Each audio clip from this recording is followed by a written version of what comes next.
오늘 이 아침 우리에게 주시는 하나님의 말씀, 민수기 14장 11절에서 19절의 말씀이 되겠습니다. 민수기 14장 11절에서 19절에 있는 말씀 한 목소리로 합독하시겠습니다. 여호와께서 모세에게 이르시되 이 백성이 어느 때까지 나를 멸시하겠느냐? 내가 그들 중에 많은 이적을 행하였으나 어느 때까지 나를 믿지 않겠느냐? 내가 전염병으로 그들을 쳐서 멸하고 내게 그들보다 크고 강한 나라를 이루게 하리라. 모세가 여호와께 여짜오되 애굽인 중에서 주의 능력으로 이 백성을 인도하여 내셨거늘 그리하시면 그들이 듣고 이 땅 거주민에게 전하리이다.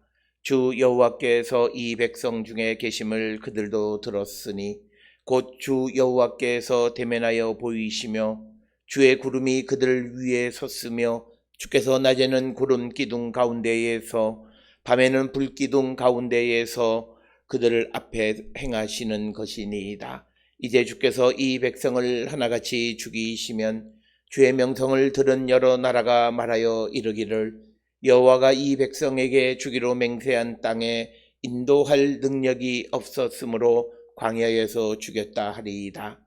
이제 구하옵나니 이미 말씀하신 대로 주의 큰 권능을 나타내옵소서. 이르시기를 여호와는 노하기를 더디하시고 인자가 많아 죄악과 허물을 사하시나 형벌을 받는 자는 결단코 사하지 아니하시고 아버지의 죄악을 자식에게 갚아 3, 4대에까지 이르게 하리라 하셨나이다. 구하옵나니 주의 인자의 광대하심을 따라 이 백성의 죄악을 사하시되 애굽에서부터 지금까지 이 백성을 사하신 것 같이 사하시옵소서. 아멘. 오늘 우리가 함께 읽은 민수기 14장 11절로부터 19절까지는 이제 모세가 이스라엘 백성을 위해서 이제 여호와께 간구하는 기도의 내용이 오늘 우리가 읽은 11절로부터 19절의 말씀이 되겠습니다.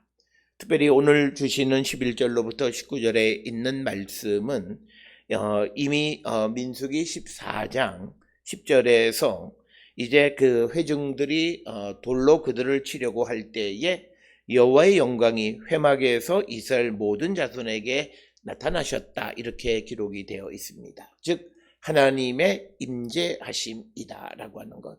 그래서 이제 하나님이 임재하셔서 이스라엘 백성들이 오늘 우리가 읽은 11절로 19절까지의 말씀에서처럼 이 백성들이 여호와를 멸시하고 또 여호와께서 많은 이적을 행하셨지만 그러나 믿지 않는 것으로 말미암아 이제 여호와께서 전염병으로 그들을 치시겠다, 이렇게 말씀하시니까 모세가 백성을 위해서 간구하는 기도하는 내용이 오늘 우리가 함께 읽은 11절로부터 19절의 말씀이 되겠습니다. 민수기 14장에서 여러 차례 강조하고 있습니다만 민수기 14장은 우리의 신앙의 새로운 패러다임을, 그리고 우리의 믿음을 다시 한번 점검해보고 성찰하고 회개할 수 있는 기회를 주시는 그런 말씀인데, 오늘 주시는 본문의 말씀에서도 우리에게 강조하는 것은 하나님께서 이스라엘 백성들이 가나안으로 들어가는 과정에서 시내 광야에서 여러 차례 많은 범죄함에도 불구하고 그들을 구원하셨던 이유가 무엇인가 라고 하는, 즉 하나님께서 우리를 구원해 주시는 그 근거가 무엇이냐, 행여나 우리가 어떤 자격이 있거나 또는 우리가 어떤 일에 매우 중요하기 때문에 우리가 또 하나님의 사랑을 받는 자들이기 때문에 무슨 여러 가지 우리가 이유를 들 수 있지만, 특별히 오늘 모세가 하나님께 이스라엘 백성을 사해달라고 말하면서 제시한 두 가지 사실은 우리에게 매우 중요한 것이다. 그래서 우리 쪽에서, 사람 쪽에서는 우리가 하나님에게 용서받고 하나님의 구원을 입을 만한 아무런 자격이 없는 사람임에도 불구하고 하나님 쪽에서 우리를 용서하시고 사하시고 우리에게 생명을 주시는 분이다 라고 하는 것을 우리에게 가르쳐 주는 겁니다. 이것은 결국은 신약 성경으로 이어져서 우리의 구원이 우리의 의로운 행위, 즉 나에게 있는 것이 아니라 하나님에게 있다라고 하는 것입니다. 하나님의 긍휼하심과 하나님의 자비로우심으로 말미암아 이 하나님의 긍휼과 자비로우심으로 말미암아 그들을 구원하셨다라고 하는 것은 이제 우리가 오늘 읽은 말씀에서도 18절에 기록이 되어 있는 말씀은 우리가 왜 우리를 구원하셨는가? 그것은 하나님의 속성이 노하기를 더디하시고 인자가 많으셔서 죄악과 허물을 사하시는 분이시기 때문에 용서하시는 것이다. 즉 하나님의 자비와 긍휼하심으로 말미암아 우리가 구원을 받은 것이지 어떤 다른 근거에 의한 것이 아니다라고 하는 것입니다. 그러면서 또 하나 우리를 구원하시는 이유 중 하나는 오늘 우리가 읽은 15절에도 강조되어 있는 것인데 이 백성을 하나같이 죽이시면 주의 명성을 들은 여러 나라가 말하여 이르기를 16절에 여호와가 이 백성에게 주기로 맹세한 땅에 인도할 능력이 없었으므로 광야에서 죽였다 하리라. 즉 하나님께서 이스라엘을 애굽 땅에서 구원해내는 것을 보았던 사람들이 이제 이스라엘 백성들이 광야에서 하나님에 의해서 그들이 멸망을 당하게 된다면 그들이 말하기를 하나님의 명성에 누가 되어지게끔 하나님의 능력이 부족했기 때문에 즉 16절의 말씀처럼 맹세한 땅으로 인도할 능력이 없으니까 그 백성을 광야에서 죽였다라고 말할 것이다 라고.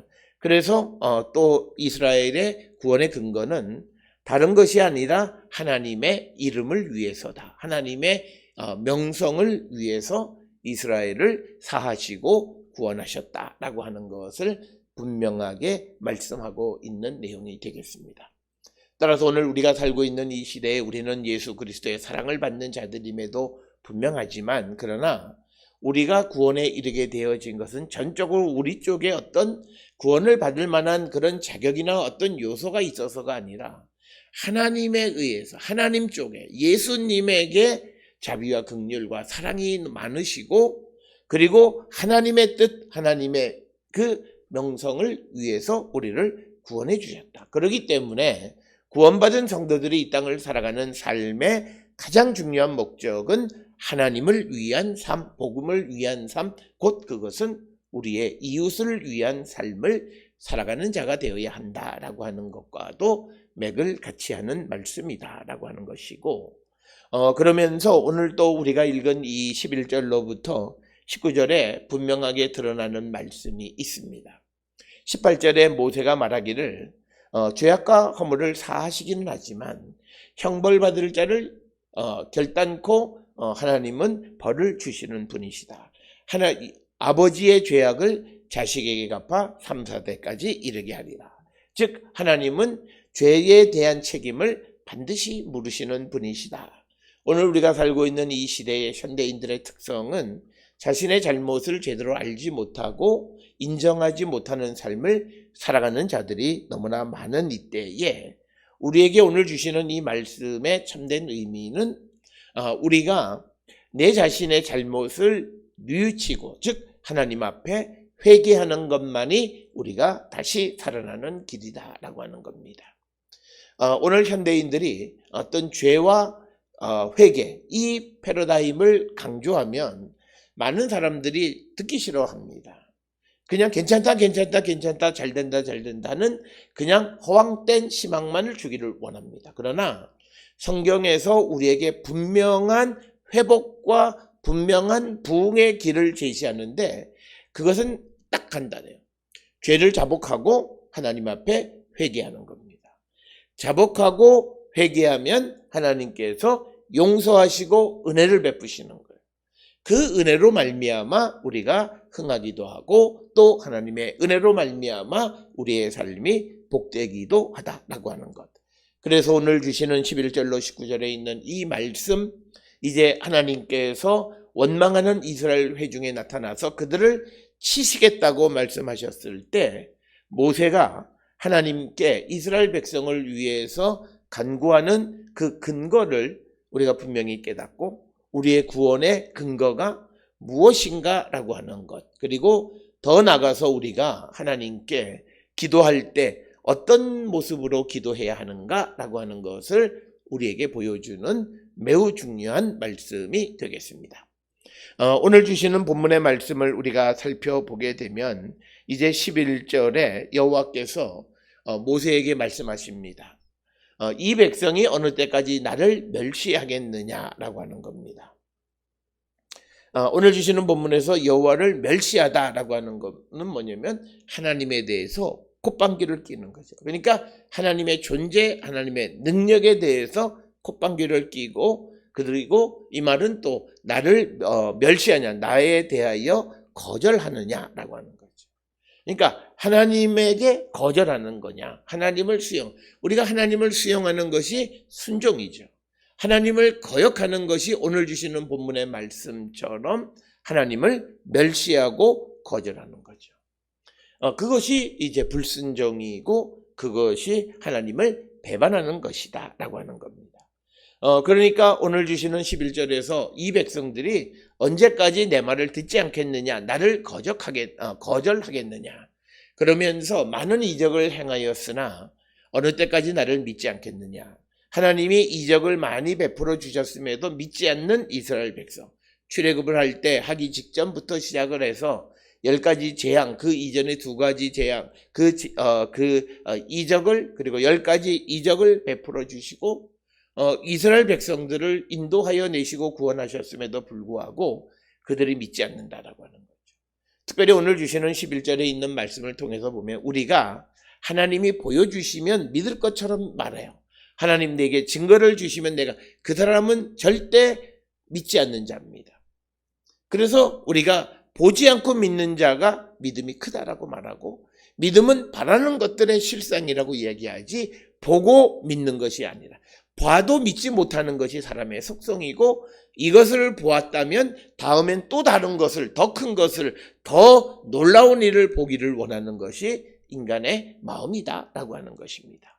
따라서 오늘 주시는 본문의 말씀에서 보면 많은 이적을 행했음에도 불구하고 하나님을 믿지 않는 이스라엘 백성, 단지 자신 앞에 있는 현실의 어려움에만 매몰되어져서 하나님이 어떻게 그들을 구원해 주셨는가라고 하는 그 하나님의 능력과 구원의 은총을 잊어버린다라고 하는 겁니다. 그래서 오늘 우리도 예수께서 우리를 구원하여 주시고 우리에게 새 생명을 얻는 새로운 백성이 되게 해 주신 이 은혜를 정말 우리가 기억하면서 정말 이제는 또 다른 어떤 능력, 다른 어떤 증거를 보여주지 않더라도 주님의 존재와 주님의 능력에 대해서 절대적으로 믿고 있는 우리인가 한 번쯤 성찰하는 우리 모두가 되어야 합니다. 때마다 우리가 불평하고 때마다 이적을 베풀어 달라고 그러고 때마다 어떤 표적을 보여달라고 말하는 것은 믿음이 있는 것이 아니라, 표적을 보고 믿는 자들은 결코 믿지 않는다. 오늘 주시는 본문에서 이적을 행했음에도 보여주지 않는다. 그러니까 지금 이스라엘 백성들이 반란을 일으키고 하나님의 말씀을 듣지 않는 것은 가데스 바네아에서 이제 그 정탐꾼들을 보냈을 때, 부정적인 보고를 받았을 때 이들이 원하는 것은 하나님께서 걱정 마라, 내가 가서 기적으로 그들을 다 몰아내고 너희들을 그곳에 들어가게 할 것이다 라고 하면 그들이 아멘하고 따라갔을 건데, 주님 보셨을 때 그것은 믿음이 아니라고 하는 거예요. 그렇기 때문에 오늘 11절에서도 많은 이적을 행했지만 너희들이 믿지 않는다라고 하는 거예요. 그래서 오늘 우리 주변에도 하나님 내게 기적을, 표적을 보여주시면 내가 믿겠다라고 하는 것은 그거는 허튼 소리다라고 하는 겁니다. 하나님을 믿을 것 같으면 지금 내가 어떤 상황에 있을지라도 주님을 믿는다라고 하는 겁니다. 그래서 오늘 주시는 본문을 통해서 우리의 믿음, 하나님께서 왜 그들이 나를 멸시하고 내가 많은 이적과 기사를 베풀었음에도 믿지 않느냐라고 말씀하시면서 이제 12절에 이렇게 믿지 않는 자들에 대한 하나님의 심판의 내용이 기록이 되어 있습니다. 그래서 12절에 보면 내가 전염병으로 그들을 쳐서 멸하고 너에게 그들보다 크고 강한 나라를 이루게 하리라. 그러니까 하나님은 우리가 여기서 굉장히 중요한 것은 순종하지 않고 불평불만하는 자들은 없애버리고 다른 사람을 대해서, 그러니까 내가 하나님의 큰 사랑을 받은 자고 그러면서 불순종하고 말씀대로 살지 않는 자들이 끝까지 갈 수 있다. 천만의 말씀이라는 거죠. 하나님에게 순종하지 않고 하나님을 멸시하고 말씀을 듣지 않는 자들은 하나님 갈아치우신다라고 하는 겁니다.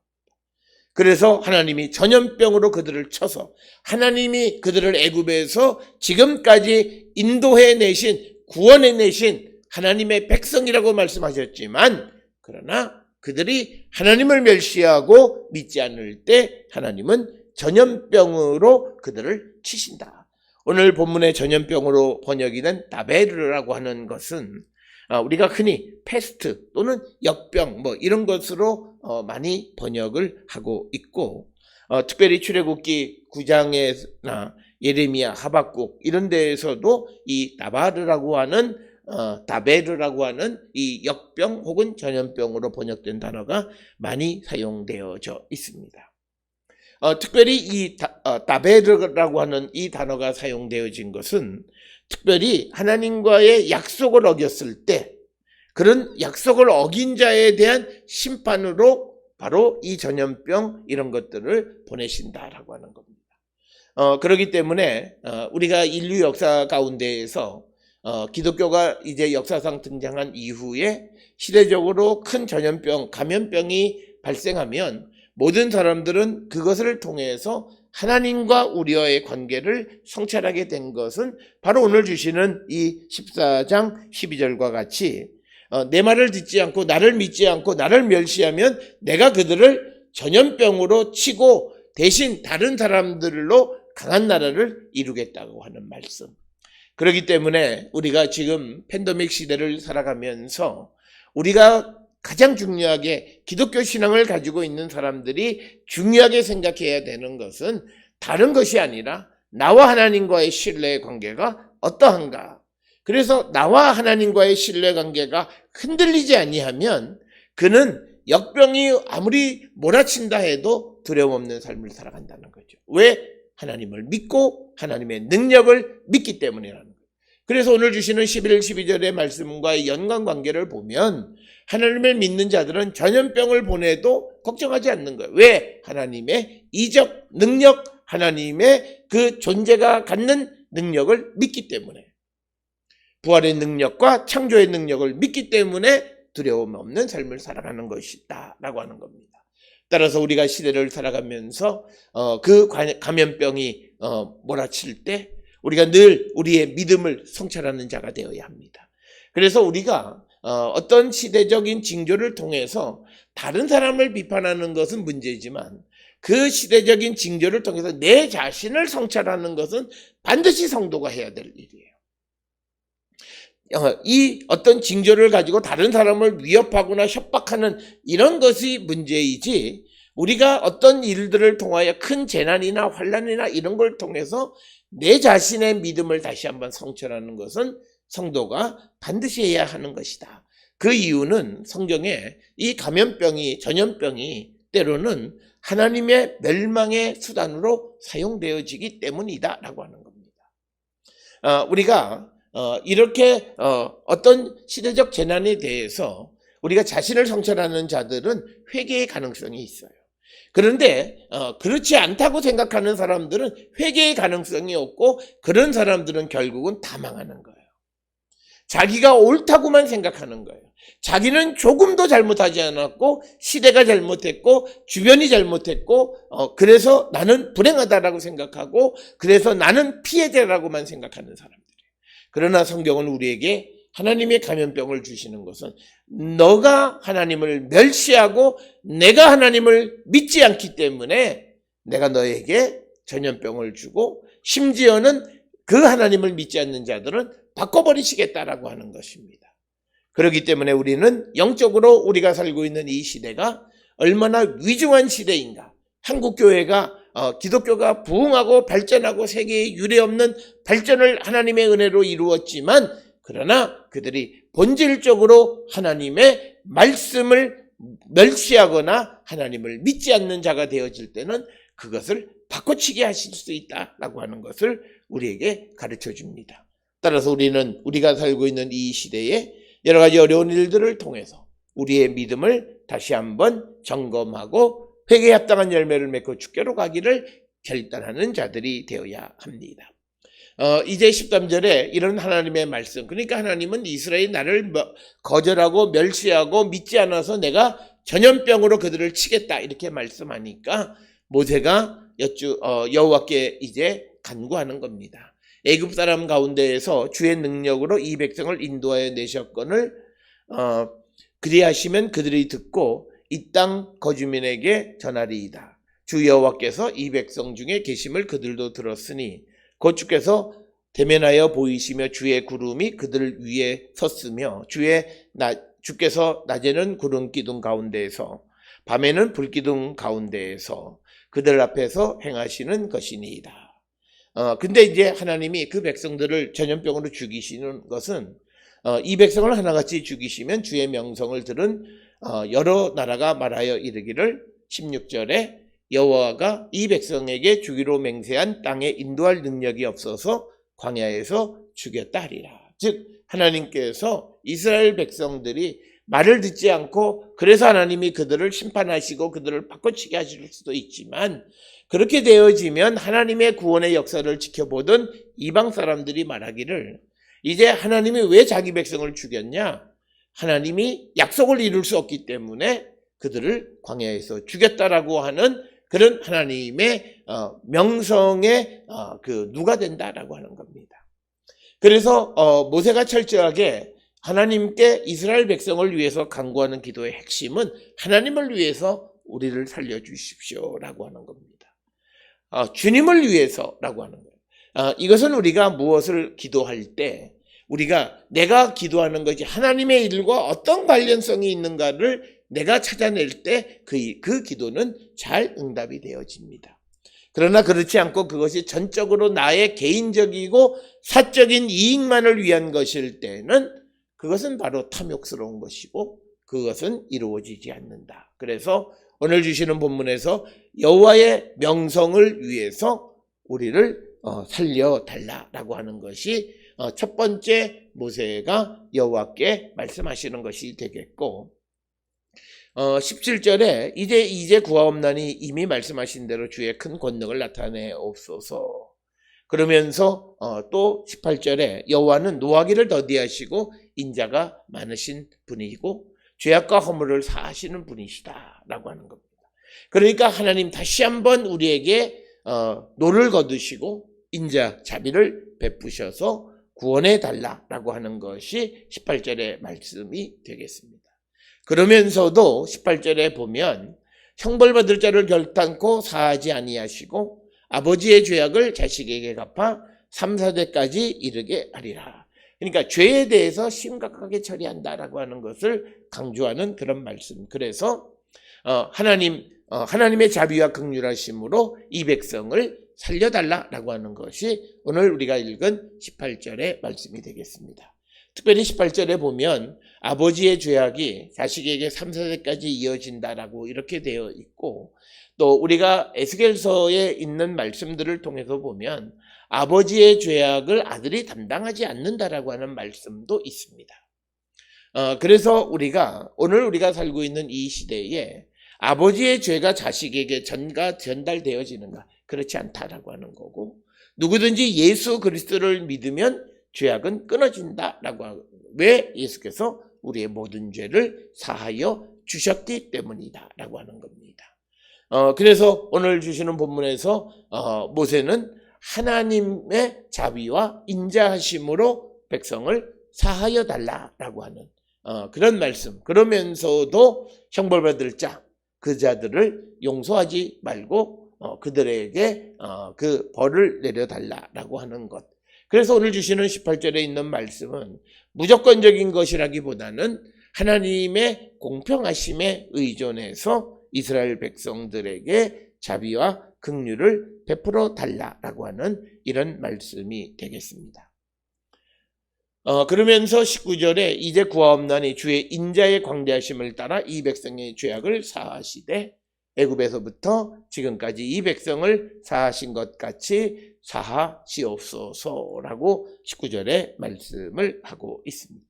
그래서 용서받는 것은 용서받을 만한 자격이 있는 것이 아니라 하나님의 인자하심, 하나님의 인자가 광대하시기 때문에 그 인자하심으로 이스라엘을 사해 주신다라고 하는 말씀이 되겠습니다. 오늘 주시는 본문의 말씀을 통해서 우리가 구원에 이르게 되어지는 이유는 하나님의 그 명성을 위해서 그리고 하나님의 인자하심 때문이다. 그렇기 때문에 출애굽기 34장 7절에서는 인자를 천대까지 베푸시는 분이시다 이렇게까지 기록하고 있는 것은 하나님의 자비와 긍휼이 우리의 구원의 근거임을 분명하게 언급하고 있기 때문이다 라고 하는 것입니다. 오늘 우리가 함께 읽은 민수기 14장 11절로 19절에 범죄하는 백성에 대한 하나님의 심판을 들은 모세가 이스라엘 백성을 위한 하나님의 사하심을 구할 때 첫째는 여호와의 명성을 위해서, 주님을 위해서, 그리고 또 하나는 하나님의 그 긍휼하심, 자비하심, 인자하심으로 말미암아 구원해달라. 따라서 우리가 하나님의 구원을 입는 근거는 우리에게 있는 것이 아니라 하나님에게 있다라고 하는 것. 바로 이것이 신약으로 가서 우리의 의로운 행함으로 구원에 이르는 것이 아니라 하나님의 자비와 긍휼하심에 의한 것이다 라고 하는 그런 디도서나 그런 바울 서신의 말씀과도 맥을 같이 하는 그런 말씀이 되겠습니다. 오늘 우리가 주시는 이 본문을 통해서 우리가 왜 어려운 시대에 하나님의 구원을 받아야만 하는가? 그 근거가 내가 하나님을 위해서 또 하나님의 자비와 긍휼하심에 의한 것인지 아니면 내가 무엇을 잘못했는지도 알지 못하는 그런 가운데에서 내가 구원받을 만하다라고 하는 뻔뻔함으로 하나님 앞에 나서는 자들은 아닌지 우리가 한 번쯤 성찰하고 우리 모든 성도들이 회개에 합당한 열매를 맺음으로 우리가 비록 하나님 앞에 범죄했을지라도 회개함으로 우리가 다시 용서함을 받는 거룩한 백성들이 다 될 수 있기를 주의 이름으로 축원합니다.